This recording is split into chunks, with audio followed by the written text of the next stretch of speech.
Okay, for today's super groovy, delicious bite, we have the psychedelic smorgasbord that is the debut album from the Fairport Convention. The band got their name because two of the members would jam at one of their houses, which was this fancy old British house called Fairport, and so they would convene there and then they would just jam, and they would just stay there at all hours. And so they developed these cool harmonies, and they went started playing at all these underground clubs in London, and they got discovered by Joe Boyd, who got them a contract with Island Records, and they recorded their first album. It's called the Fairport Convention, and they had a different vocalist for that first album.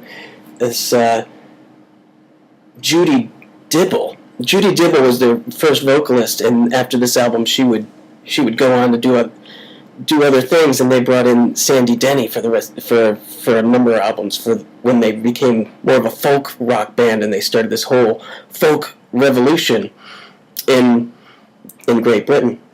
So their first album was really cool. They did a lot. They did a lot of covers, and they loved to cover Bob Dylan in particular. In this album, they covered two of his songs. They covered a couple of Joni Mitchell songs and some old songs. Time Will Show the Wiser is a song by Emmett Rhodes, and I can't remember the name of the lady who did it. Judy Garland, I think, did a version of it. And so they did a lot of cool covers, and they were compared a lot to the Jefferson Airplane, the sort of West Coast psychedelic sound, and for maybe those comparisons led them to do more of a folk concentrated sound in later albums. But this album is really cool. It's got a lot of different sounds and things going on from their other albums, and it's definitely worth checking out. Fairport Convention, super groovy, delicious bite. Check it out. Yeah, I like this.